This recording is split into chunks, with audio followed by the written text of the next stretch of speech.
And when I woke up this morning, I was feeling pretty dangerous. We're on to Cincinnati. It's my team.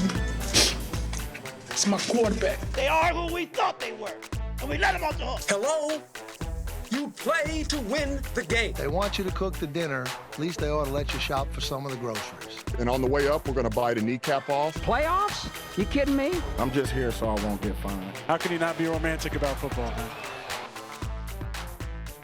Hello, everybody. Welcome to the Benched with Bonnetta podcast. Week 12 over. Dead. Done. Week 13. Oh, hi. Hello. You're looking cute. Guys, we're in week 13. Graver, can you make the time stop? Because I feel like we literally just started this season. Okay, your hopes for the Titans were through the roof. Now that we're just beaten by the Bengals, who had no Jamar Chase, no Joe Mixon, no anybody. Yeah. The perfect response. Yeah, it was a tough week for the Titans. They got out physicaled, which doesn't happen very often. The Bengals are for real. You'll get into that in a second. But it's crazy. It's like fantasy football playoffs are right around the corner, which is, I don't know. Oh, I'm done. There was a 2-week stretch in London that I couldn't figure out how to log on to my fantasy. I'm getting chirped left, right, and center because I just gave up at that point. My lineups, I've set them maybe 3 times. But hey, if you were thinking about inviting me into your fantasy league next year, don't let that sway you. Okay, I'm usually a ton of fun. You sound like an easy win on the schedule. Hey, no, if you're not setting your lineup. Okay, let's get to our numero uno guest. He is my Aaron Rodgers to Pat McAfee. He is my Josh Allen to Kyle Brandt. He is Kyle Brandt, and he joins the Benched with Bonnetta podcast. Take it away.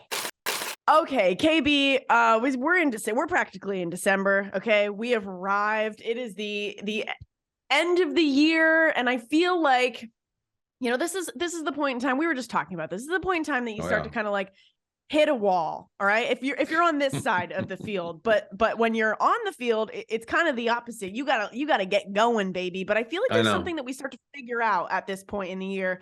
And you guys were talking about this on GMFB this morning. Yep. There's some fakers. There's some fakers in this league. There are some teams with some wins that maybe they didn't deserve it. Maybe there's some teams that we think is good that's actually bad. Maybe there's some teams that we think is bad that's actually good.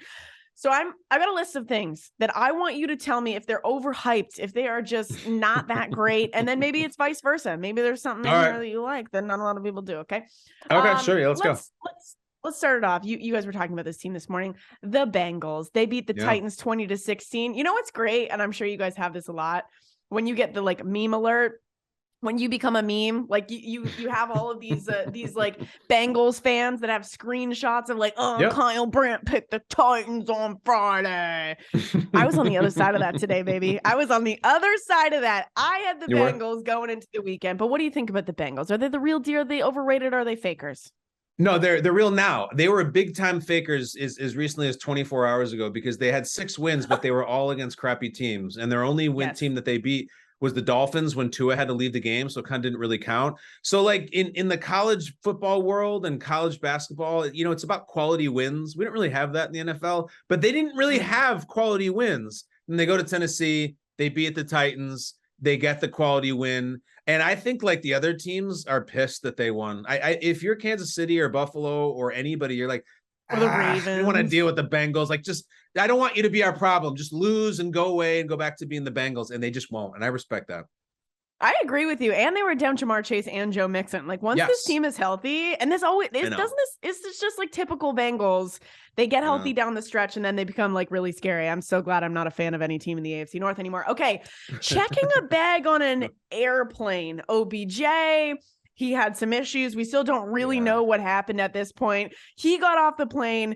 His bags landed in Los Angeles. I know a lot of people are anti-checking, but I'm for it. Okay. If I don't have to carry around my crap, I have a suitcase with one broken wheel and I refuse to get a new one. I'm ditching that sucker. Okay. I'm fine with chilling out when I get off the plane. I'm going to go to the bathroom. I might get a cup of coffee. I'm totally in on checking a bag. What do you think? Let me tell you something. I could go to Nepal for 12 months and I'm bringing a backpack only. I'm not checking a bag at knife point, at missile point. Bleep happens when you check the bag. It always gets messed up. Have you ever been to the LAX baggage department is the seventh ring of hell. You don't ever want to go there. I'd rather pack one pair of underwear for a 6-week vacation and put it in the overhead bin. I'm never Sicko. do I check a bag ever. Oh yeah. Oh, and not only that, because I've been married for 12 years. Brooke understands, honey, you ain't checking a bag.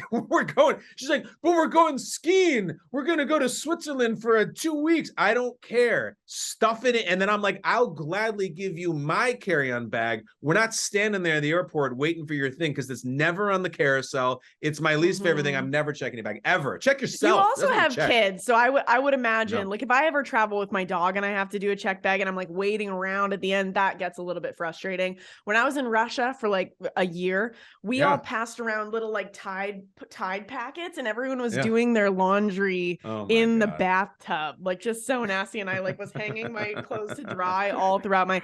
Listen, I think I've lost a bag one time, and they paid me for it, and they delivered it to my front door. So you're cashing in if that happens. Like, I think this is way too blown up. I think that. Did you lie about a bunch of stuff that was in your bag? You're like, yeah, I had all my diamonds in there and my 12 laptops.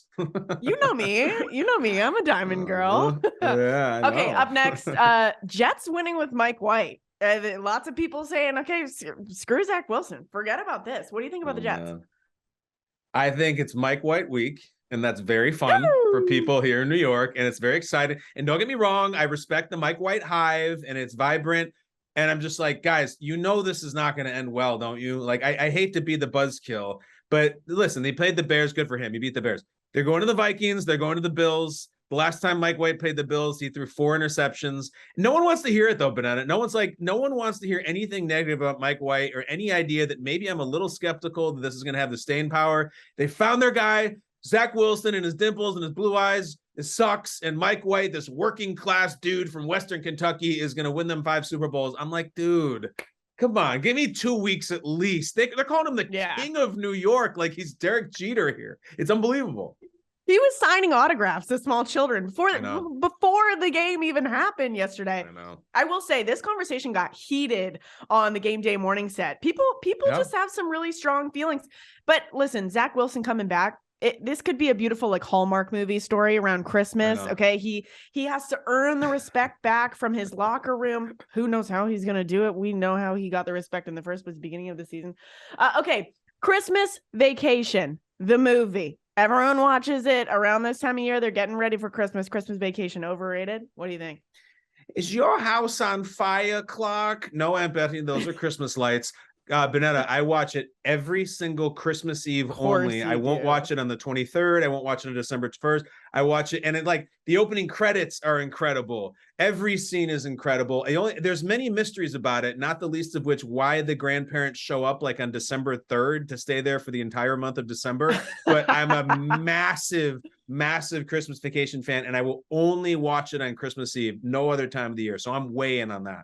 Dude, I totally agree with you. I met somebody the other day that had never watched it before. And I watched it. You know, when you like watch a movie so many times, you kind of like, okay, it's on. I'm not really paying attention to it.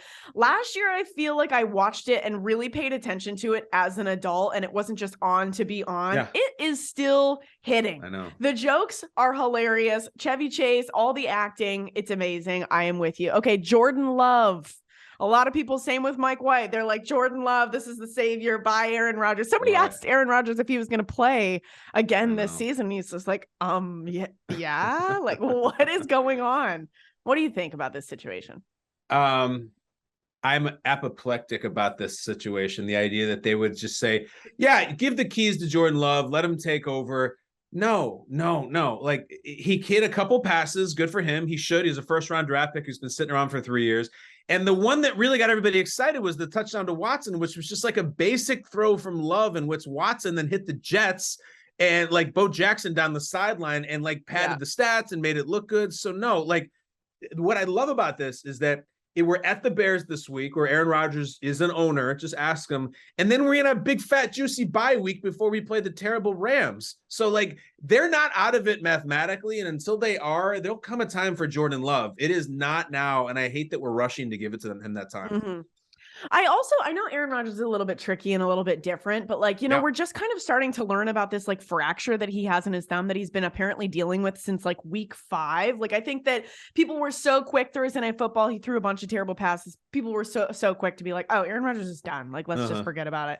I think that is overrated. People hopping off so quickly. Like, stick with your dudes, stick with your team. Okay. And finally, the last one, waiting in line for Cyber Monday or Black Friday, Boxing Day, any of those things. Waiting in line for a toaster that is on sale.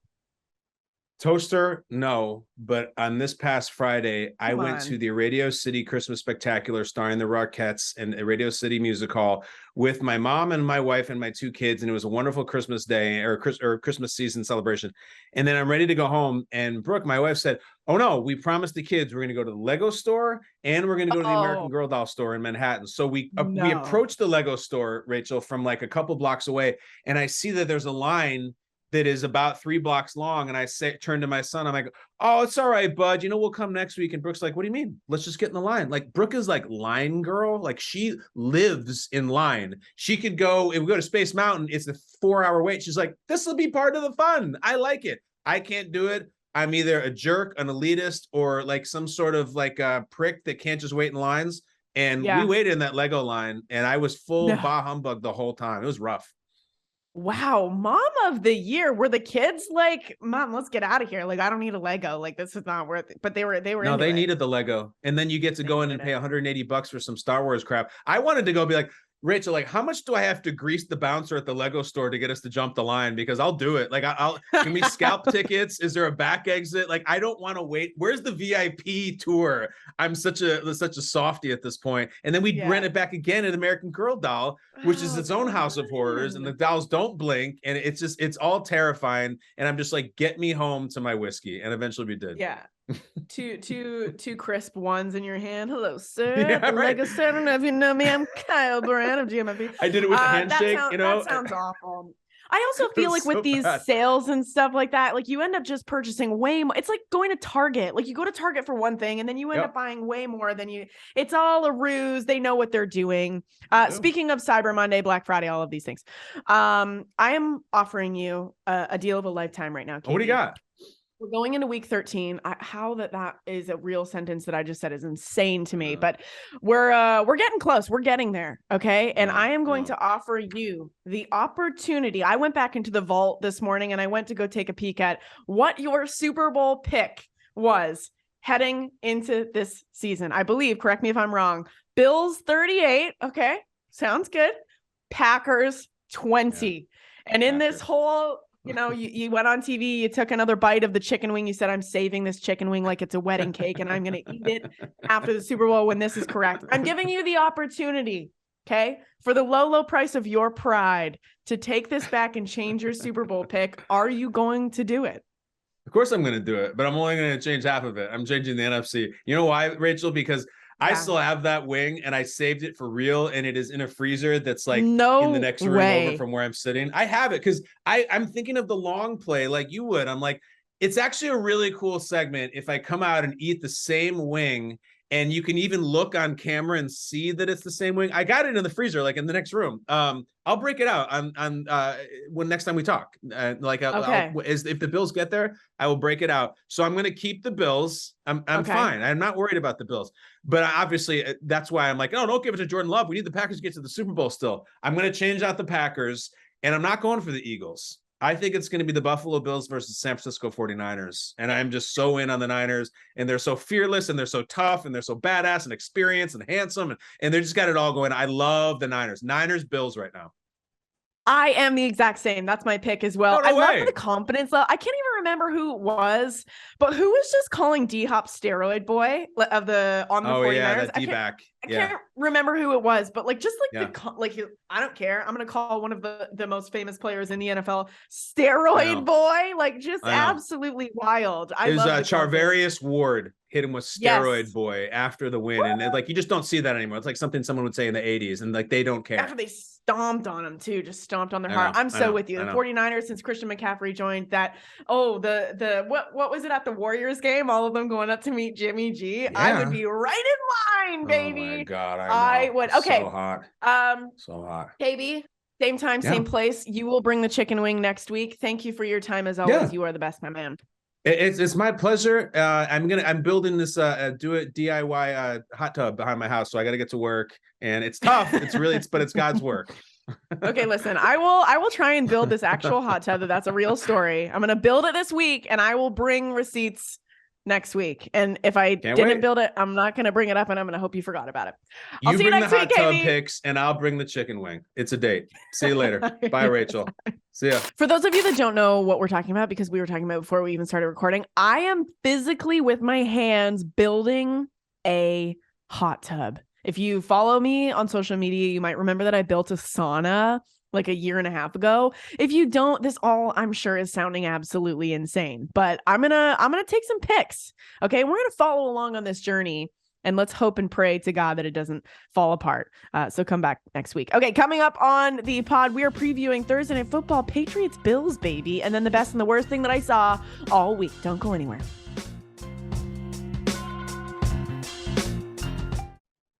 Look at your neighbor and say, secure the bag. Okay, Thursday Night Football. Woo, I'm very excited about this one. We got Bills at Patriots Thursday, 8:15 p.m. Eastern on Prime Video. The Bills are favored by 4.5, maybe 5 at this point. It was 4.5 when I looked. I'm gonna take the Bills here, but this could be an interesting situation. Let me take you back to 2021. I don't know if you guys remember this, but Bill Belichick went full like beautiful mind. Remember, it was like I think the weather was wind. I looked back today. There was like a little bit of snow on the ground, but I think the weather was wind. It was really wacky. Mac Jones threw the ball 3 times. Legitimately. He was 2 of 3. Okay. The Bills, they kind of figured it out in the second game. And then the end of the year, the wild card game, they won 47-17. But with Bill Belichick at home, when he once upon a time went beautiful mind on the Bills and shut them down, I can't remember. I don't have the score up for some reason, but it was like 16-10 or something crazy. I'm going Bills, but I could see this going the other way around. Also, the Bills, I feel like, have kind of shown that they are human. Like they bled their own blood the last 4 games. They lost to the Jets. Okay, then they lost to the Vikings. They barely beat the Browns, and then they barely beat my Lions on Thanksgiving. That was crazy. Your Lions. So I feel like I'm taking ownership now. Good. I don't know if you saw this though, Graver, but Josh Allen on the sidelines when they won that game was literally saying, thank God, because we almost lost to the Lions on Thanksgiving. I don't know. I feel like they've looked a little human lately. What do you think? What are you taking here? I agree. They have looked a little human lately, and I wonder how much Josh Allen's elbow injury has to do with it. It was a 14-10 was the final of that first meeting last year. And then the Bills came back and won 33-21, and then, yes, they put up 47 in the playoff game. 47. In those last 2 games, the last game of the regular season and the playoff game, the Bills didn't punt. They had 1 turnover on downs. That was their only non-scoring drive that wasn't like the end of the half or the end of the game. So I don't know if the Bills figured something out there that is like specific to the Patriots defense, if the 2022 Patriots are going to have something else figured out that the 2021 Patriots weren't doing. But I just feel like you can't pick against the Bills given how dominant they were against the Patriots in those last 2 meetings, right? Oh, for sure. That wild card game specifically, the very last meeting, 47-17 is a very big statement win. But then also, I don't know. The NFL is NFLing right now. There were so many weird games, so many upset wins this weekend that I just, it's wonky. We're coming towards the end of the year, week 13. We've seen weirder things happen. So I'm going Bills. I'm not getting crazy here, but I'm just saying I could see Bill Belichick pulling out something at home. It is in New England. That's right. So that's a big deal. That's what I'm saying. Who knows what the weather is going to be doing as well. The weather could be weathering just like that first game in 2021. Okay, coming up after the break, we were talking best and worst things that we saw all week, including like a naked mascot. What was up with that?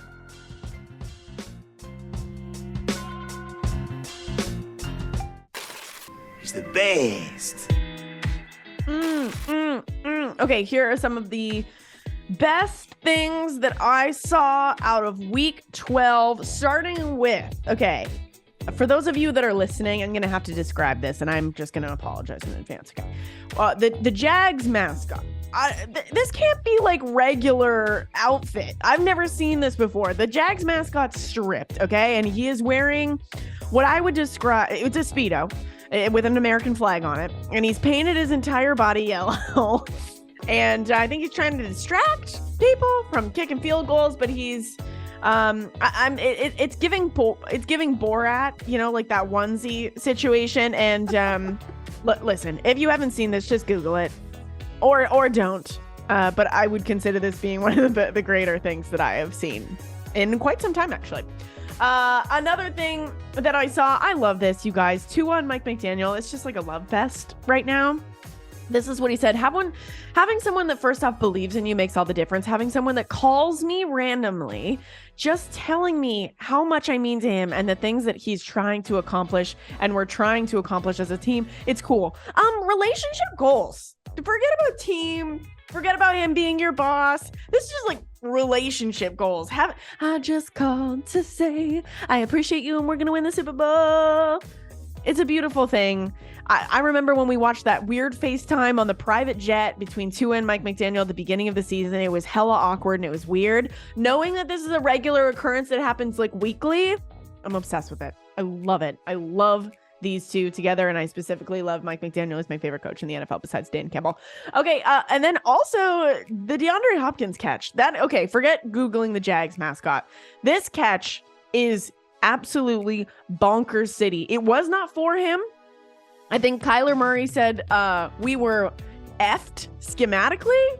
I think he was throwing it to somebody else. D-Hop snags it one-handed out of the air. It is amazing. Yeah, he was throwing to somebody else. The Chargers defender. What is he doing?